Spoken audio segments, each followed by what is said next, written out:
Right now at 6, breaking news. A 13-year-old girl is unharmed and now back with her family. The NOPD has arrested the 22-year-old man accused of kidnapping the teen from Gentilly. Police believe the two met on social media. They say the two left the girl's home this morning against the consent of her guardian. 22-year-old Rigoberto Usher is being held now on simple kidnapping charges. Meanwhile, Commitment 2017 now in the field of candidates looking to replace outgoing Mayor Mitch Landrieu is starting to take shape because qualifying started today for the October 14th elections. Good evening, I'm Scott Walker. And I'm Sala Kim. Thank you for joining us. So far, 6 people have formally signed up to run. Former judges Desiree Charbonnet and Michael Bagneris, as well as City Councilwoman Latoya Cantrell. Also qualifying today, businessman Matthew Hill, activist Byron Cole, and Janice Smith. But the mayor's race isn't the only race on the ballot this fall. Several city council seats also up for grabs, and the competition looks to be stiff for some seats. WDSU's Travers Mackel is live at the clerk's office with who is in so far. Travers. Hey there, Sulla. 4 incumbents signed up today seeking re-election, and there are 3 open seats on the New Orleans City Council. And based on the turnout here today on the first day of qualifying, there is no shortage of candidates looking to lead the city. City Council President Jason Williams signed up early, seeking re-election, and right now he's running unopposed for his at-large seat. I'm ready to go forward. I mean, certainly it'd be great to not have to campaign, and that way I can focus on the job at hand. But the other at-large position, being vacated by Stacey Head due to term limits, is drawing several candidates, like Kenneth Cutno, Eldon Anderson, and State Representative Helena Moreno. We have some significant quality of life issues that affect every single one of us in the city. Obviously, crime being the top one, crime and public safety. Gentilly-based District D Councilman Jared Brossette is also seeking re-election. I've been working on the agenda for working families the last 3 years. And he has one announced opponent, as does District C Councilwoman Nadine Ramsey, who represents the French Quarter, Marigny, and Algiers. We started a lot of wonderful projects in our first term. But Ramsey's challenger is a familiar face, former District C Councilwoman Kristen Palmer, who's looking to get back into politics after a 4-year absence. In District D, which covers all of New Orleans East, incumbent James Gray will face several opponents, like Cindy Wynn, Alicia Plummer, and others. In the District A race, which covers Lakeview, Mid-City, and parts of Uptown, several people qualified, including Joe Giruso, Drew Ward, and Tillman Hardy. And in District B, which is open since Latoya Cantrell is running for mayor, Seth Bloom, Jay Banks, Catherine Love, and Andre Strummer all qualified. And just because qualifying started today doesn't mean it ends today. It goes until Friday afternoon. Political analysts expect this to be a very busy political season. For now, reporting at the courthouse, I'm Travers Mackel, WDSU News. Travers, thanks. There are several more races going on around the state for judgeships and state representatives. So far, 4 people have announced they're running for the open state treasurer's seat left open by Senator John Kennedy when he departed for Washington in January. Representative Julie Stokes of Kenner had announced that she would run for that office, but pulled out of the race last week after announcing a breast cancer diagnosis. For more on who is qualifying for the races around the state and in parishes in southeast Louisiana, head to the WDSU mobile app. I feel like they should be locked up and thrown away because nobody don't have no type of heart for a human life, especially a kid. I think they need to be thrown away. An 11-year-old boy and his grandmother shot at in their sleep overnight in New Orleans East, and now the family believes they were targeted. WDSU reporter Juliana Mazza has been following this story all day, and she joins us now live where it happened, the Heritage House Apartments on Chef Highway. Juliana? Yeah, that's right. Just after 4 o'clock this morning, somebody opened fire here at one of the apartments. An 11-year-old boy and his grandmother were hit. That boy still in the hospital tonight, but both him and his grandmother are expected to be okay. And that grandmother took us inside of the apartment just to show us the extent of the damage. Bullet hole after bullet hole seen in the walls where she and her grandson were sleeping. And new in the last hour, police confirmed the boy's father was involved in some type of fight here about 6 hours before that shooting. And now the family says they believe they were targeted. They say it was a scary situation and they are just lucky to be alive. We in our bed minding our own business and gunshots just come flying through my window. I could have been hit. We both could have been dead in there. Nobody wouldn't have known nothing till this morning. I just know that they think they got away with it, but I just want y'all to know y'all ain't get away with it because we know exactly who y'all are. And it's a shame because you have a son too, and you didn't value his life because when you was doing everything, he was right there. So that go to show me you don't have no type of heart for a human life. You had your kid out here while you was doing all that. So I just wanted her to know, and him to know, and the other guy to know that y'all will be caught. And justice will be served. All I want is justice. That's it. And now police said they do have surveillance video of that shooting that is not being released to the public at this time. Still no arrests have been made. Live in New Orleans East, Juliana Mazza, WDSU News. Juliana, thanks. Congressman Steve Scalise is now out of intensive care but remains hospitalized in serious condition tonight. The House Majority Whip had surgery last week at MedStar Washington Hospital Center, and officials say he is being treated for infection. Scalise was shot in the hip last month when a gunman opened fire on a Republican congressional baseball practice in Virginia. 4 other people were injured. The gunman was killed. The first cousin of Mayor Mitch Landrieu is out of jail on bond until he can be sentenced for pointing a gun at a motorist in a road rage incident that happened nearly 2 years ago. Kenneth Landrieu was convicted today of aggravated assault with a firearm. He faces up to 10 years in prison. The 2015 incident happened in the Lower Garden District, and officials say Landrieu was accused of nearly hitting a car in Magazine Street, then pulling out a gun on the driver a few blocks away. Landrieu will be sentenced on September 22nd. Yeah, they're a little terrifying. Preventing mosquitoes from breeding in the city. What is being done to keep you safe?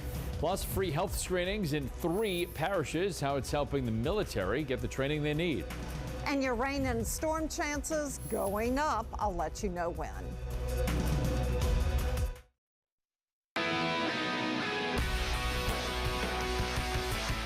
We have an extraordinary crime problem in New Orleans. We're rapidly becoming the murder and armed robbery capital of the Western Hemisphere.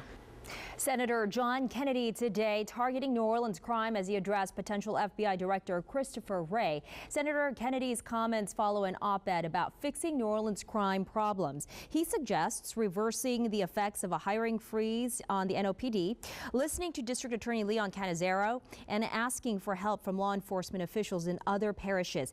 In today's Senate Judiciary hearing, the senator asked Wray for help. If you're confirmed, and I believe you will be, can I count on you to, within the limited scarce resources you have, and all resources up here are scarce or ought to be considered to be scarce, can I count on you to give us some advice and help? We're wrestling with a huge crime problem, and we're losing. Well, Senator, you can count on me to take a hard look and figure out how we can be more effective in New Orleans, just like we need to figure out how we can be more effective in every city that's targeted by violent crime. And today, Mayor Mitch Landrieu responded by saying he will continue to focus on reducing violent crime and that he has repeatedly asked Congress and Louisiana's congressional delegation for assistance. New Orleans City Councilman Jason Williams is urging Mayor Mitch Landrieu to take action against oil and gas companies in order to protect the state's wetlands. Williams scheduled a news conference for tomorrow morning ahead of the city council meeting, where he says he will call on the council to vote on a resolution he drafted in support of coastal restoration. He says the vote will be whether or not to hold elected officials and private companies accountable for loss in Louisiana's coastline. U.S. Geological Survey scientists say Louisiana's rate of coastal wetland loss continues to slow, and they say the lack of major hurricanes in a decade is likely the main reason. A new report estimates Louisiana's coastal parishes have lost more than 2,000 square miles of land since 1932. Scientists say the region's coastal wetlands are vulnerable to processes like sea level rise, subsidence, and storm-driven erosion. Still ahead, controlling the mosquito population and educating residents on how to stay safe this summer in New Orleans. Prime time tonight on WDSU looks like this at 7 o'clock. Little Big Shots Forever. Then at 8, Carmichael Show at 9. This Is Us. We're back for the news at 10 o'clock, followed by The Tonight Show. Live, local, Late breaking. This is WDSU News at 6 with Scott Walker, Sulla Kim, Chief Meteorologist Margaret Orr, and sports with Fletcher Mackel. Well, they are certainly hard to avoid this time of year. Mosquitoes are everywhere, and in some cases, they can be a threat to your health. That's right, and that's why New Orleans city officials are taking steps to prevent mosquitoes from breeding in the city. WDSU reporter Aubrey Killian spoke to an expert about what is being done to prevent mosquito-borne viruses from spreading. He joins us live from Mid-City with more. Aubrey. So good evening. So the New Orleans Mosquito Board has been going door to door to inform people and educate people on what they need to do to stay safe. So take a look. This is all after that recent rainfall that we've recently had. Now, this is them kind of going throughout the neighborhood and speaking to people one-on-one and kind of educating them. Now, they say you need to avoid having any standing water around your property and remove anything that could collect water. Now, if not, you could run the risk of exposing yourself to things like Zika and West Nile. Other safety tips do include limiting outdoor activities between dusk and dawn. Using repellent with DEET is also a really good idea, and you want to be on the lookout for illegal dumping or unattended swimming pools as well. The city says they have not detected West Nile or any other viruses, but some neighboring parishes have. We spoke with people in this area. Take a listen. In the evenings, like right now, not bad. In the evenings, like as soon as it starts to get dusky out, it's just like they're all over the place. Sometimes they get in the house. But water needs to be present for about a week. And with this frequent rains, it seems to always be out. So we remind people not only to take a look around the yard, but take a look around the yard weekly. So that's the time it takes from an egg to an adult for a mosquito. And if you do notice any illegal dumping or any unattended swimming pools, you can notify the city by calling 311. Reporting live in Mid-City, I'm Aubrey Killian, WDSU News. It's a great thing to have, because so many times what y'all doing here today, we can't get it. Not able to afford it and can't get it. Well, a military operation of sorts in 3 parishes across South Louisiana. The military has teamed with the Delta Regional Authority to provide no-cost medical services in underserved communities in St. John, Assumption, and Tangipahoa. And as North Shore reporter Heath Allen shows us, they're getting critical combat readiness training at the same time. They care about the people. That's what the most important thing it is, you know, that they care about people. Hosea Irizarry had no idea he was walking into a military operation when he brought his family in for no-cost medical screenings at a clinic set up at the abatement High School. Some people can't afford these, you know. Residents here in Tangipahoa Parish receive free medical, dental, and eye screenings through July the 22nd.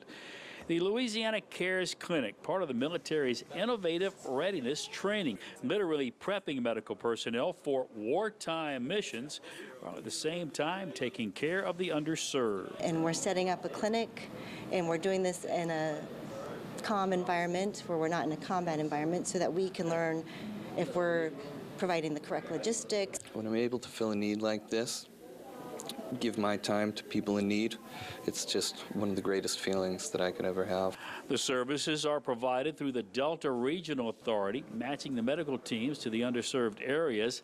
Any resident can participate. Somebody taking care of you, I mean, you don't even know these people, but they're coming in and helping you out. It's well appreciated. We're definitely in an area of high need for those services. The military gets its training, the community gets much needed medical screenings, and the two bond. And all of them so sweet. They're so nice. Yeah, they are. It's nice. Not your normal operation, perhaps, but certainly a successful military campaign. In abatement, Heath Allen, WDSU News. A North Shore Trailway is looking to get into the National Hall of Fame, and you could help out. The Tammany Trace is competing against trails in Colorado and Nevada to be the next inductee in the Rail Trail Hall of Fame. The recognition highlights the value and excellence of trails nationwide. The St. Tammany Parish president is calling on all residents to help vote the trail to victory. Public voting began today and will last through the weekend, with the winner to be announced next Wednesday. So we have a link to help you vote online. Just head to WDSU.com for those details. And with the rain today, what a great day to go out on the trail, right? Yeah, not early though. Not early. Because we had some dark clouds and some heavy rain. And I was caught in some pop-ups. Well, that was on the south shore, but on the north shore, there was a little rain around. It cooled it down a bit, and it was delightful. All right, we're looking out the window. Do you see a shower over here? So we can go to our live radar. I'll put it up for you. And sure enough, a little shower. Now we've got some lightning just to the southwest of Wagaman. All right, let's look at the big picture. And what we're seeing is high pressure to the east. We've got that onshore flow. A whole lot of humidity is moving in. And what happens every day? You add in the heating, the showers and the storms pop up, and then in the evening we lose the heating and the showers and storms die down. So what we want to do is just head on off to the east-southeast, and what we're going to notice is that we've got an area of tropical wave, and that tropical wave is moving our way. You know, you look at this thing and it totally does not look like much, but it is going to be moving into the Gulf of Mexico, and it's going to cause our rain chances to go up as we go into the weekend, especially for Sunday and Monday. But here is a look at what's happening now, and you'll see we've got a little thunderstorm that's popped up. That's over by La Rose. Not a whole lot of movement here, kind of staying over the same location, which means you can get that locally heavy rain. Had a thunderstorm here right at the airport. Now it's died down. And let me tell you, today at about 2:30, right there, all the way from the lakefront into Lakeside Shopping Center, there was heavy rain. A friend of mine said it came down so heavy people were pulling off the road right there at City Park. Had a little bit of rain over towards Abita Springs. That's died down. Now a thunderstorm. This one is moving to the northeast, heading towards the Tally Church, so be aware of that. And that's a pretty good downpour that's occurring. Looking at the bigger view, not that much rain over South Mississippi, the rain diminishing right over the northern portion of Tangipahoa Parish. So as we go into the evening, we lose the heating. Still a few showers and storms around, especially along the coast. Here we are in the morning, not a lot of activity, and then bam, you add in that heating. We are going to get some storms with locally heavy rain, gusty winds, a whole lot of lightning. If it's not over you, it's kind of hot and humid, but if you get one of those over you, they're pretty intense. We can look at our high temperatures today, upper 80s to the low 90s. So it was a hot day. And at the airport, 87. That was before the thunderstorm developed. I imagine that temperature has gone down now. We can look at our temperatures about the area, 79 Hammond to 87 at Boothville. And this evening at 9 o'clock, near 80 degrees, slight chance of rain. Morning low temperatures from the low 70s to the upper 70s to even around 80 degrees. And your high temperatures tomorrow, again, upper 80s to the low 90s. You got a storm over you, temperatures drop into the 70s. So tomorrow afternoon, you've got a good shot at rain, and you could have some intense rain. For Friday, it's a 40% chance, and Saturday, it's going to be something to monitor because we're going to get that slug of moisture moving in, but I do see Sunday and Monday with a higher rain chance. Thank you, Margaret. Next in sports, Alabama head coach Nick Saban has some harsh words for a reporter at SEC Media Day today. Imagine that. Good evening, everyone. I'm Fletcher Macklin. Make no mistake about it. If the LSU Tigers want to truly become a national power in football again, they've got to snap their current 6-game losing streak against Nick Saban and his juggernaut Alabama Crimson Tide. Saban spoke at SEC Media Days today, and one of the big topics, his quarterback. Jalen Hurts was the freshman and the offensive player of the year in the conference in 2016. But because Bama is always loaded, and because they added 5-star quarterback Tua Tagovailoa, Saban keeps getting asked about a quarterback controversy, and today he'd had enough of it.